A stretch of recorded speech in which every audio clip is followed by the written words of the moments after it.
I'm Kim.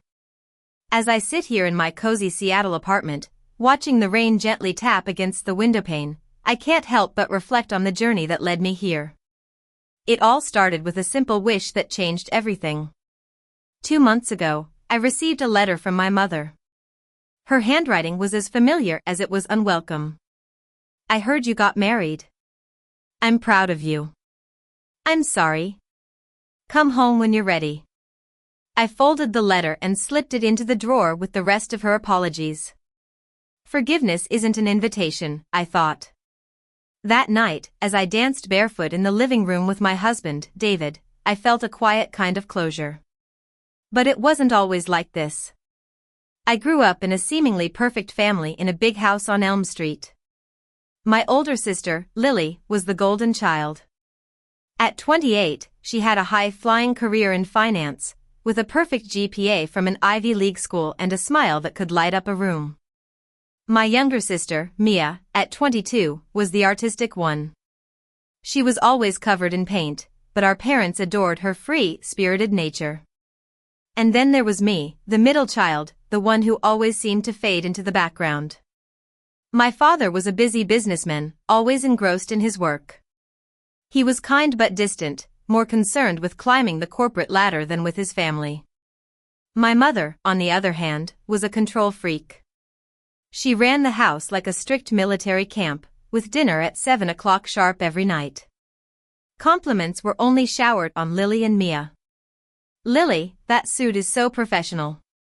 You're going to be a CEO one day. Mia, your latest painting is a masterpiece. I was just the silent observer, clapping politely, feeling more and more invisible. I used to think that love meant enduring their neglect. I would show up at every family gathering, hoping that one day they would see me. But as the years went by, I started to realize that invisibility was becoming a habit. It felt safer not to be noticed. One evening, we had a special dinner to celebrate Lily's promotion to vice president at her firm. The house was decorated beautifully, with candles lit and the smell of roast beef wafting from the kitchen. Everyone was in high spirits, laughing and chatting. When it was my turn to speak, I mentioned how one of my students had won a national science fair. I had spent countless hours tutoring her, helping her believe in herself. My mother smiled politely, then quickly turned to Lily. That's nice, dear. Lily, tell us about your new office. I felt that familiar sting of dismissal. I took a sip of my wine and forced a smile, but inside, I was breaking. Later that night, as I was clearing the dishes, I saw Lily and Mia laughing in the kitchen. My mother stood behind them, beaming with pride. I caught my reflection in the window, pale and ghostly. And in that moment, I thought, maybe disappearing isn't so bad. Maybe it's the only way to finally be seen. After that dinner, my days became a blur of work and sleep. But something inside me had shifted. My students noticed the change in me. Are you okay, Ms. Kim? One of them asked with concern. I told them I was fine, but the truth was, I was done. I started to notice how little my family cared about me. At work, I would check my phone during breaks, but there were never any texts or calls from them. Meanwhile, the family group chat was filled with pictures of Lily's work events and Mia's art exhibitions, with captions that never included me. One Friday, on my way home from work, I drove past our old house.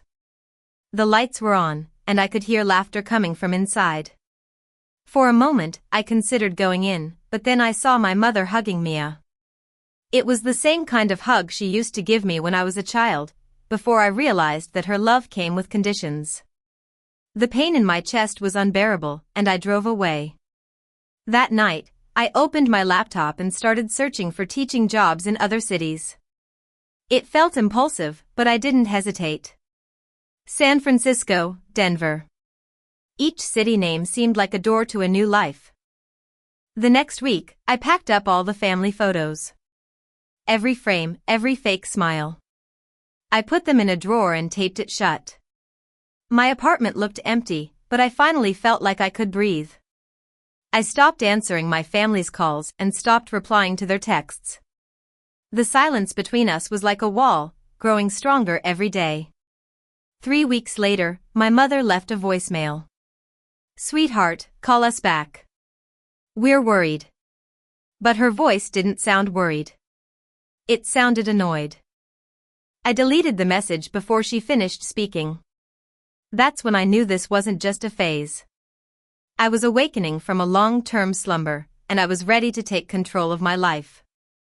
I mailed my resignation letter to my school, with a new address in San Francisco typed at the bottom. As I held the envelope in my hand, I knew that this was the last tie to my old life. Once I dropped it in the mailbox, there was no going back. The sound of the letter hitting the bottom of the mailbox was like a door closing behind me. I changed my phone number, redirected my emails, and disappeared from my family's lives. At first, the silence was scary, but then it started to feel like power. Every day, when I came home to my empty apartment, I didn't feel lonely. I finally heard my own thoughts, free from the constant noise of my family's expectations. It didn't take long for the calls to start coming in. Unknown numbers, private calls, voicemails filled with confusion. "Kim, this isn't funny. Where are you?" I listened to a few, mostly Lily's sharp and urgent voice, but I never called back. Each deleted message was like a brick in the wall I was building around myself. Then, one day, I received a voicemail from my mother, crying. "Sweetheart, please come home.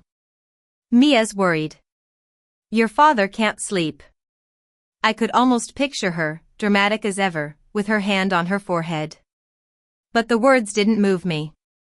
She had laughed when Mia once said she wished I wasn't around. Now she was begging for the daughter she had ignored for so long. The irony was sweet. By the 5th week, I started to hear from cousins and old neighbors. Lily was losing her temper at work, Mia had stopped painting, and my parents were arguing constantly. Without me there to hold everything together, their world was falling apart. I hadn't planned for revenge, but sometimes, the most powerful thing you can do is just walk away. When the movers came to take my furniture to San Francisco, I stood by the window and watched. Each box being carried out was a symbol of my liberation. I wasn't running away, I was reclaiming my life. San Francisco welcomed me with its foggy mornings and vibrant culture. I rented a small apartment near the school where I got a new teaching job. On my first day, I walked to school with a cup of coffee in my hand, not the rushed cup I used to grab before going to another family dinner. There were no calls to return, no expectations to meet. Just me and the sound of students' voices. My new principal, Mr. Thompson, called me the calm in the storm.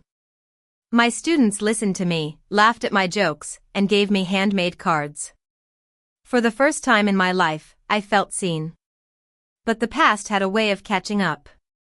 About 2 months after I moved, I received an email. "Please come home, we need you." I deleted it without reading further. Then came a letter from my mother. "Your father's not well.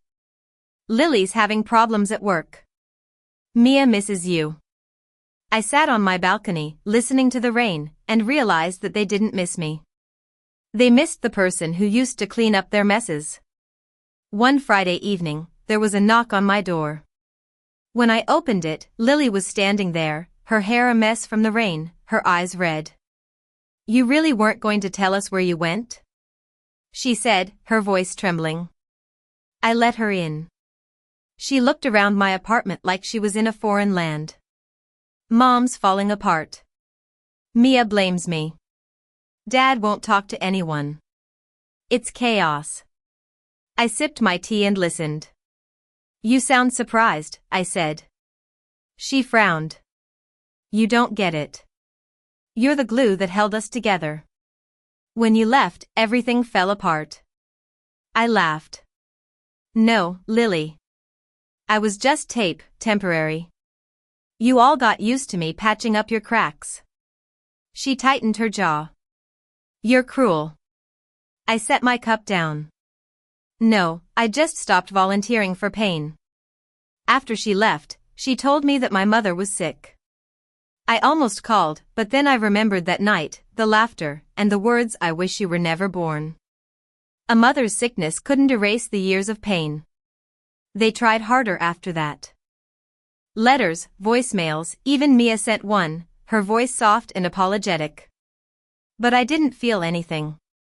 What they called home had never really been mine. Then, I received a photo from a cousin. It was a picture of our old dining table, with only 2 plates set. No candles, no laughter. The caption read, "Thanksgiving isn't the same without you." I stared at it for a long time. Not out of sadness, but because I realized that their happiness had been built on my silence. By Christmas, I heard that Lily had moved out, my father was sleeping in the study, and my mother had stopped hosting family dinners. Their perfect family image had cracked from the inside. Meanwhile, my life in San Francisco was blossoming. My students nominated me for Teacher of the Year, and my colleagues became my new family. One rainy afternoon, I met David at a bookstore. He was standing in the mystery section, trying to decide which book to buy. I teased him, and he laughed. It was a real, warm laugh, not the kind that made me feel small. We started talking, and then we went for coffee, and then dinner. I told him about San Francisco, but I didn't tell him about my past, not yet. It felt like bringing a ghost into a new home. As months turned into a year, my life was filled with love and warmth. David proposed to me in our kitchen, barefoot, his voice shaking. "Let's build something real," he said. Our wedding was small, with only my coworkers and a few close friends. No family, no empty chairs for ghosts. But even from across the country, the past tried to knock. That letter from my mother arrived 2 days after our wedding. I read it, folded it, and put it away. Forgiveness was for me, not for them. It was a step towards my freedom. Years have passed, and I have a daughter now. We named her Hope. When I hold her in my arms, I promise her that she will never have to earn love by disappearing. She will know that she is loved just for being herself. Sometimes, I wonder if my parents have changed. If they sit in that quiet house and think about the daughter they pushed away. But I don't hate them anymore. Hate would only tie me to the past, and I'm free now. I've reclaimed my name, my peace, and my right to exist without apology. And if you've ever felt invisible in your own family, know that you're not alone. Sometimes, walking away is the loudest answer of all.